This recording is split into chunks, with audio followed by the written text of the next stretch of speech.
Well, good evening, everyone, and welcome to the Brian Crombie Radio Hour on Saga 960. I wanted to talk to you tonight a little bit about getting internet service and other things to everyone around Canada. And I think that Richard Paradis, Paradis, I presume, a professor in the communications department, the Faculty of Arts and Sciences at the University of Montreal. He's also president of Group CIC, a broadcast regulatory and communication consultancy, has some interesting ideas in regards to how we can do that through something called SpaceX, Space Exploration Technologies Corp, which is got something called Starlink to bring low orbit, high speed internet satellite services to hard to reach rural areas around Canada. And I think in the Northeastern United States as well. Professor Paradis, welcome to my show. Well, thank you. So tell me a little bit about what SpaceX is, please. Well, SpaceX is a creation of our friend Elon Musk, who we all know because he's building cars, and also because he's the one who put some satellites for the US up in space about 2 months ago. So it was the first time that the Americans had sent up their own space requirements in opposition for the last probably 10 or 15 years. They've been using Russian facilities. So this is a big event, and Mr. Musk, who's obviously interested in a lot of things, is all of a sudden interested in establishing almost 225 satellites eventually, low-flying satellites that'll orbit the world and will provide high-speed internet to people who don't have access to it actually. And what's your involvement? You're a consultant to Mr. Musk or to the CRTC or to who? No, I'm a specialist in communications and telecommunications. I teach communications policy at the University of Montreal.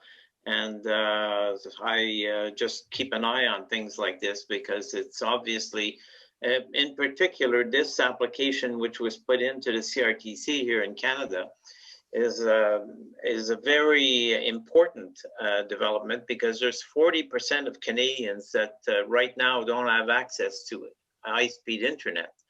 And the federal government at the last election suggested that they would have 95% of Canadians would have access to high-speed internet by the year 2026.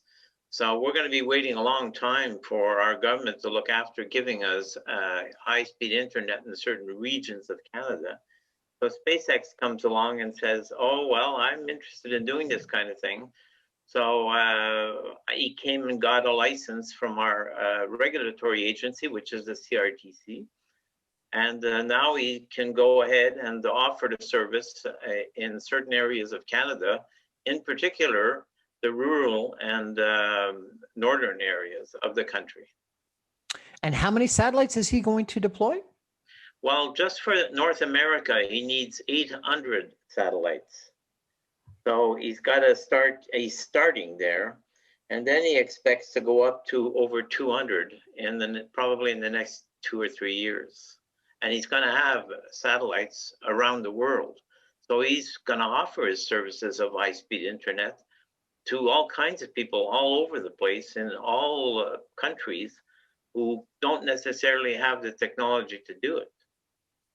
And why him? Why isn't this something that other people aren't looking at?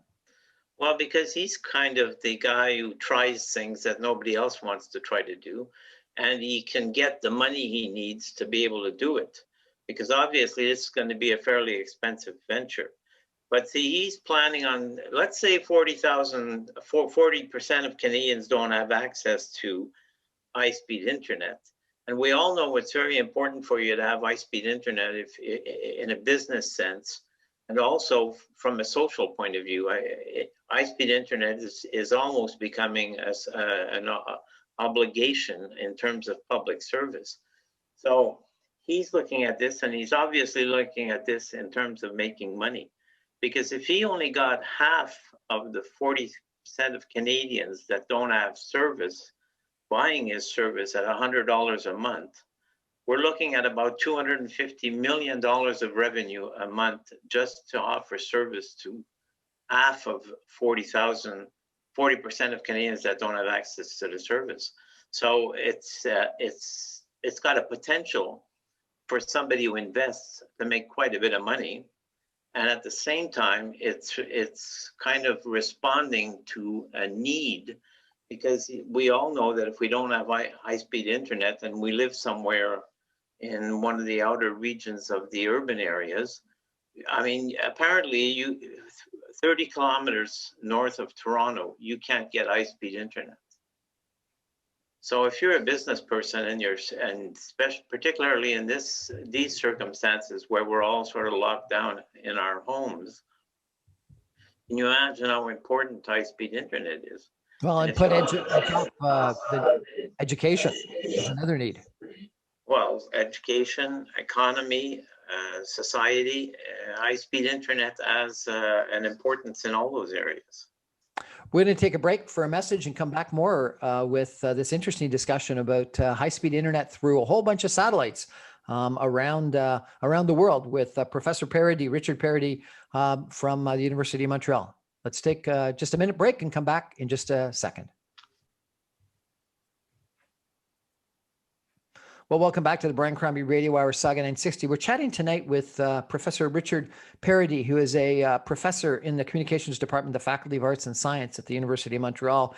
He's also president of Group CIC, which is a broadcast regulatory and communications consultancy, and obviously stays abreast of developments in communications and CRTC and things like that. And I was surprised by this proposal that Elon Musk had to circle the globe, I guess, starting out with North America with a bunch of satellites to provide internet access. Mr. Paradis, Professor Paradis, before we get into that, maybe you could just give me a little bit about your background. How did you become professor of communications at University of Montreal? Well, you start by going to university and taking courses in political science and communications.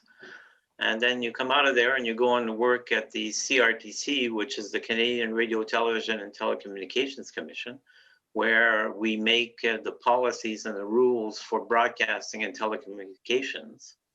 And then I moved over to Communications Department and worked on specific policies for bringing satellites to Canada and other things like that. And as I went along and started, when I got tired of working for government, I set up a company that specializes in communications and telecom. And so we get a lot of work dealing with applications that are put into the CRTC, either on the telecom side or the broadcasting side. But we do spend more time on broadcasting than telecommunications, just because there's much more broadcasters than there are telecommunication companies in this country.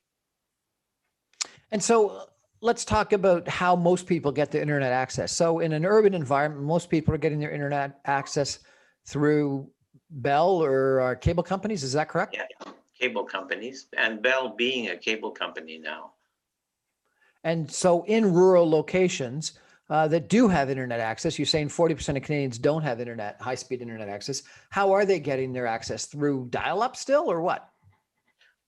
They're not really getting access to high-speed internet in certain areas. The BDUs, for instance, what we call the BDUs, that's the big TELUS, Bell, Rogers, and in the West, we've got Shaw. Those organizations started out, most of them, as cable operators, and then they got interested in telecommunications. And obviously, when internet came along, it became an additional service that they could offer to their subscribers. But all the BDUs that we know of, the ones that I just mentioned,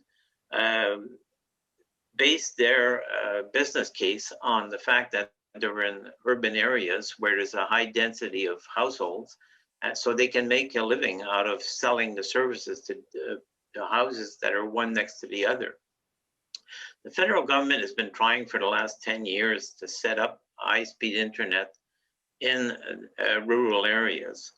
And the federal government also announced a couple of years ago that they were going to put cash on the table for our big distributors, the Bells, the Telesis of this world, so that they would want to invest sufficient amounts of money to offer services in rural areas. But the problem with rural areas, even when you give a subsidy to the big players to come in the market, there's not enough density of households. So in other words, if you come into an area and there's 600 houses in a village, it's not really financially viable to try and set up even high speed with fiber optic to set it up so it'll go from one house to the other. The advantage of using satellite, which is being proposed now, is that you put the information up by using the satellite, and you get the information directly from the satellite to the households that subscribe for it. So it facilitates, using satellites makes it easier to access information and services. And for the time being, there is no interest for cable companies or the telecommunication operators to go out and spend the kind of money that would be required to set up the services in rural areas. So even if the federal government puts up tens of millions of dollars to try and favor this happening, it just is taking too much time. And even under such conditions, the BDUs don't think it's viable enough for them to take the money from the federal government and invest in setting up services in those areas. So the satellite comes along, and it's much more efficient, and it can be also more interesting in terms of costs. So in those areas today, you say they don't have high-speed internet. Do they have internet? And if so, how do they get access to the internet? Through a dial-up telephone?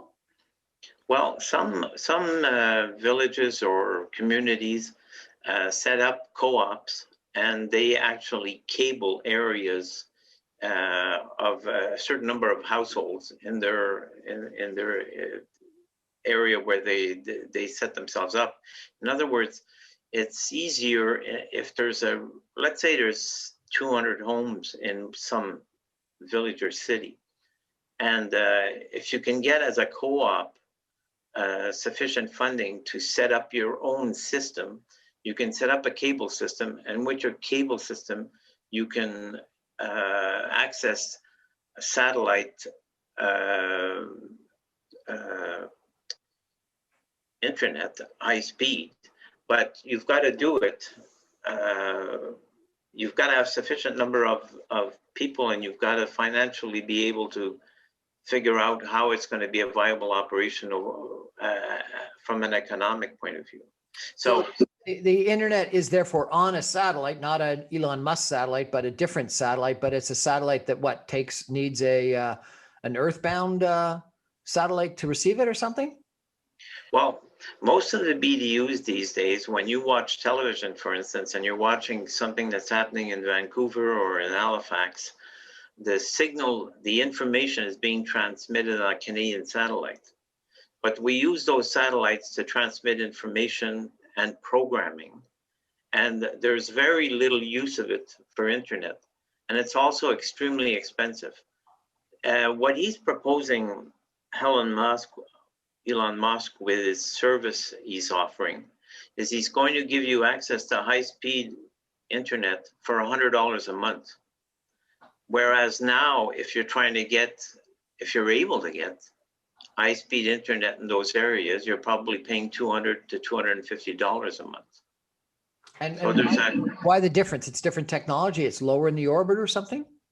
No, it's just that it costs more to offer the service, and on top of that, the service provider has got exclusivity because he's the only one that comes along and says, "Oh, I'll offer you a service." So the Elon Musk technology is no different. It's just that he's got a better business model? Yeah. Really? And so, why if the technology, why is not a Canadian doing it? Why aren't other people doing it? Why isn't Rogers? Why isn't? Because you've got to have sufficient resources available. And when you look at the way Musk is setting up his system, he's going to be all over the world. So for him, I'll just take the example of Canada, which I talked about earlier on. If we've got 40% of Canadian households that don't have access to high-speed internet, and somebody like Musk comes along and offers it, if he just gets half of the people in rural areas taking his service, his potential is to make $3 billion a year, just handling the 40% of Canadians that don't have access to high-speed internet. So, but you've got to have the critical mass. You've got to be able to invest the kinds of money that's costing to put up 800 satellites, even if they are at a low level in the atmosphere. It's still an operation that costs a lot of money. But let's remember that he's in the business of building satellites and making getting satellites up in orbit. So he's sort of like got one business, and he's now going into another business, which is much closer to consumer needs. Just out of interest, any idea what one of these 800 satellites costs? No, but at least probably in the range of $10 to $15 million a piece. But compared to the kind of revenue that you're talking about, makes a lot of sense. So I come back to, if there's such a huge revenue opportunity, it's amazing that no one else in Canada, the United States, has thought about doing a similar kind of a structure. Well, there's a lot, we didn't, nobody knew about Amazon 10 years ago, and Netflix didn't exist. And all of those things are now in our lives, and we're paying for them. And all of those services are going to be provided by Elon Musk through his satellite to the 40% of Canadians that currently don't have that high-speed internet. And you apparently want to get the service, because when Musk put in his application to the CRTC obviously, whenever it gets an application, makes it public and asks Canadians to comment if they have any comments on the application. And Musk application got over 2,000 interventions. In other words, 2,000 people took the time to look at the application and to write into the CRTC and give their opinion. And a strong majority of the interventions support the application by Musk, because people want to have service, and they've given up on waiting on Canadian services in more dense areas of population will ever get down to offering them service. And again, we're a big country. We have people spread out all over the place. Not sure that if I was a Bell or a TELUS, that when I look at my numbers, I wouldn't be better improving services in the markets I have now, as opposed to putting funding into services that it's an unknown factor for them. And it's a lot of potential trouble for them. The Musk formula is he's going to be testing his use of technology and his service in two markets that are close to him and that he can easily evaluate, which is the US and the Canadian market. And he's looking towards the world market, depending on the results he's going to get, and doing his beta testing in North America. These 800 satellites, does it get too crowded up in there, up in space? Well, there's a lot of people that are worried about what's going on in the atmosphere in terms of pollution. And I guess we can agree that having so many satellites is a cost of doing business. But what some people are worried about is because they're so low, there's systems of lighting. It may bother people. People that look at into astrology and that are worried about the pollution effect of these satellites being up there. But we've got a lot of satellites up there already, and they're all fulfilling a purpose. And I guess it it may eventually become a question of people that think big business gets its way and that it's not so good for the environment. But for the time being, this project's being put forward, and there's a lot of demand for it. Do these satellites stay up there forever, or do they come down eventually? And if they come down, do we control where they come down, or they just sort of come down wherever they come down? Well, some of them come down, and some of them you can control as they come down. But I don't think that's it's a one risk factor, but I don't think it's a big risk factor. And eventually, we do effectively have to bring some of them down and put new ones up. But we're doing that today with satellites. But there's no concern that they come down in an urban environment and destroy places. No, I don't think so. Okay. So where do they blast out of Cape Canaveral? How do you get them up in space? Well, around the 15th of October, they put 60 new satellites up, all at the same time. So they just shoot them up there, position them. They get pre-approval for where they position the satellites. And eventually they get the coverage they need with the satellites they have, and they can get the job done. Who do you have to get approval from? If it's orbiting above Canada, do you get approval from Canada? And if it's above the United States, from the US, or is there some sort of world? Yes, every country has the responsibility for the space that we have above, technically above us. And we can determine and decide which satellites we want to have as opposed to others. For instance, I'll give you an example. France has a territory just east of Canada, which is called Saint-Pierre-de-Miquelon, which is an island that's just off Nova Scotia. And the French government were able to convince the United Nations to allocate to them a space for a French satellite above Canada and the US, because they own the territory that's below. So the French can set up satellites above Canada and use those satellites to offer services to the American market. And what does the recipient have to have? A satellite on top of their roof? A satellite dish. A satellite dish. And what do these satellite dishes go for? Well, it depends. They're a lot cheaper than they used to be. So you're looking maybe at $200-300. So is this the future of just rural areas, or do you think there's going to be a bunch of these satellites in urban areas so that people are going to be accessing? Well, the nice thing about the satellites is that they can reach, because you can tip satellites. So when we initially started having satellites in North America, Canada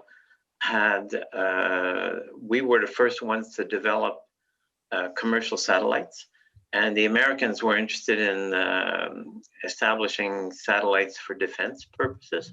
So the Americans initially didn't see any value in satellites other than for defense purposes. Whereas in Canada, we had something called Telesat, which was a public agency for a long time. Now it's a private company. But they developed the satellites and commercial satellites, and we were one of the first countries to have commercial satellites. And what that meant was that when we put our satellites up, we were able to offer American companies access to the satellites for their own business needs, but they were using Canadian satellites. So each country has a certain number of spaces in space for satellites and determines how we want to use them. We're chatting tonight with Professor Richard Crombie. He's a professor in communications at the University of Montreal about satellites, and particularly Elon Musk's proposal to put satellites above Canada and provide service to people in remote communities. 40% of Canadians don't have access to high-speed internet. We're going to take a break for some messages and come back more with the professor in just a minute. Stay with us. Well, we're back having an interesting conversation about communications and the future of communications, particularly relative to satellites, and high-speed internet service for underserved communities I guess, in rural northern areas in Canada, where 40%, according to Professor Richard Paradis from the University of Montreal, do not currently have high-speed internet service. Professor, we were talking about rural service, but will this be available in urban markets as well? Yes, at least we think that the objective of Elon Musk, when he gets involved in this business, is looking towards eventually offering a satellite cellular mobile phone service. And technically, there's no real reason why he couldn't do it. But if he tries to do it, he's probably going to hit some competitors who won't be too happy. And you're telling me during the break that he's got approval from the FCC for 1 million receiving points. Is that what you said? Yeah, exactly. The FCC in the US. And what are these 1 million receiving points? This is no, they're terminals. In other words, it would be like a box that you have for cable. Well, you'd have a box for the service, the internet service.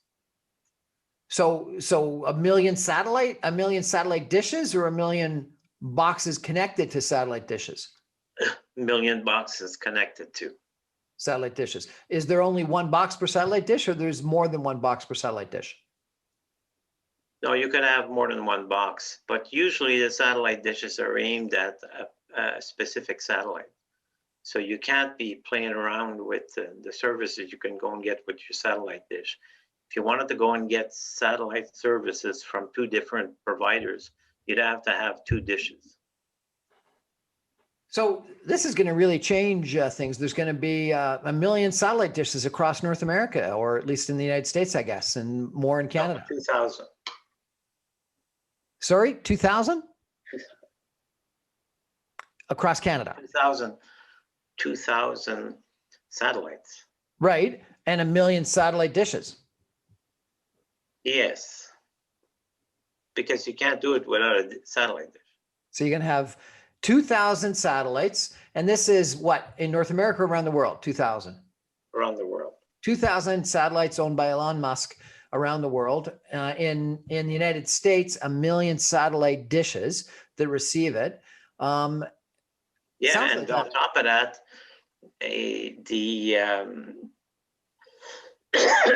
pardon me, Musk is asking the FCC to give him permission to develop 5 times more than 1 million. So he wants 5 million. But he's only been approved for 1 million so far. Yeah. And, is the factor of 10 applicable here, that if there's 1 million approved in the United States, is there 100,000 approved in Canada?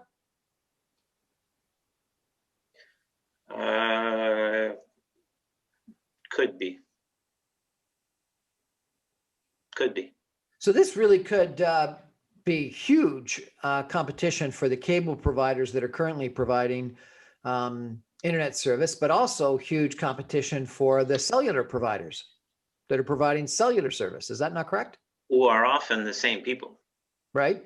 And they're investing huge amounts of money to make 5G available. Is this going to also be supplying 5G, or what happens to, Rogers and Bell that are spending all this money to make 5G available? Well, 5G is something we all are interested in getting because it's going to improve the speed and the quality of the services we get on our mobile phone. So, but don't think that the existing services aren't going to charge you for this new capacity. Right, but is Elon Musk going to be providing 5G type capacity as well through the satellites? Yeah, if he offers mobile service, it'll be top of the line 5G. Can I just take a step back for a second and ask you, and maybe you know or don't know, but with all this sorry, cellular telephone information going through the air and satellite information going through the air, has this got any health risk?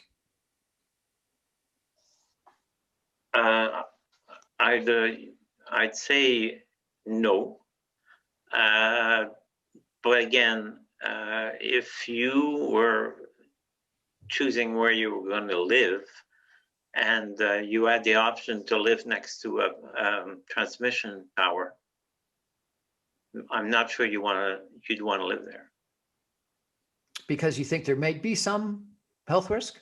Well, it's all electrons. It's all movement of electricity that you don't physically see.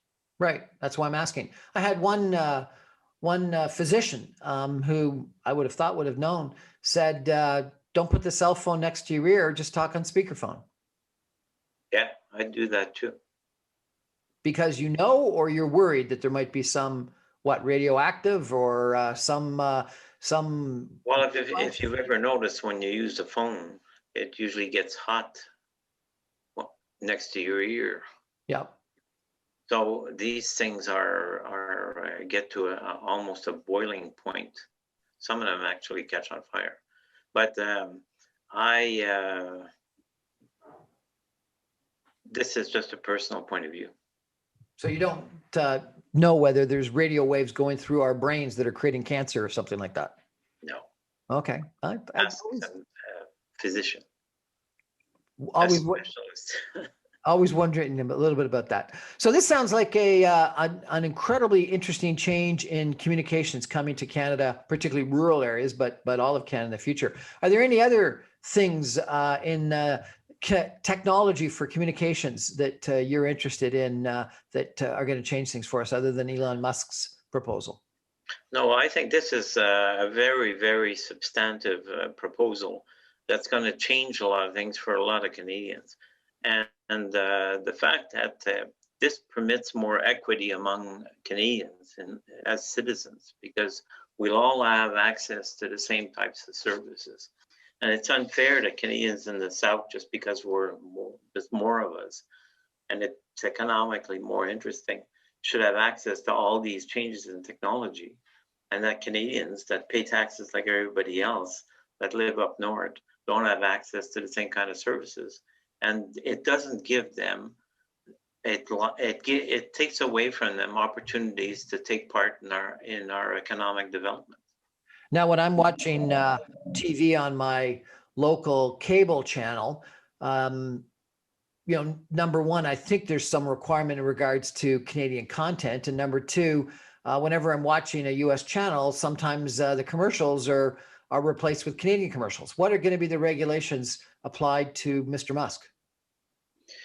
Well, it's when you read the decision that was awarding a license to Mr. Musk, you see that the CRTC says that the licensee, the Musk organization, will have to follow the same regulations as any other operator in the Canadian system.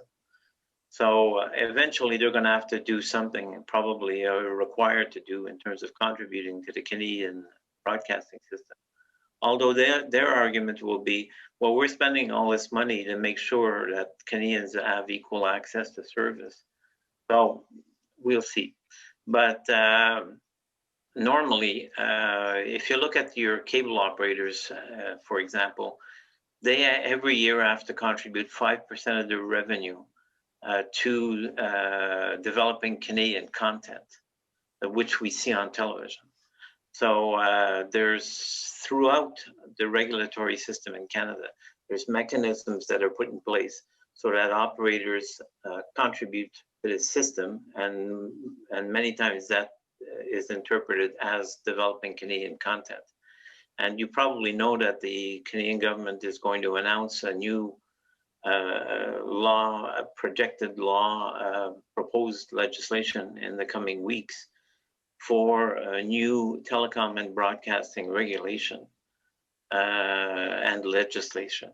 So, and within that, there's discussions about how to have the big players like Google, Facebook, and Netflix make a contribution to Canadian content. And that'll all be developed and discussed in the coming months. Contribution, so not a requirement. So a contribution is a requirement. They Okay, are but required to contribute. okay, but still, if, and please correct me if I'm wrong, if I'm listening to Canadian radio or watching Canadian TV, I think there's a certain amount of Canadian content scheduling or production that they have to have. But Yeah. if it's Google or Amazon or YouTube or Facebook, is there any requirement for Canadian content as a percentage of the schedule? Not now. That's why we want to have changes in the legislation. And do you think there will be? Oh, yes, definitely. The government's already spoken on this and said that it was going to, and it already has its proposed changes to legislation in hand. It's just a question of the House of Commons sitting eventually and getting to look after other things than just COVID. Do you think Canadian content regulations have been helpful to preserving Canadian culture? Definitely. If we didn't have regulations, it's not that the Canadian system is trying to be negative in relation to what's being done elsewhere, because most of us watch Canadian American films and American programs and listen to American music.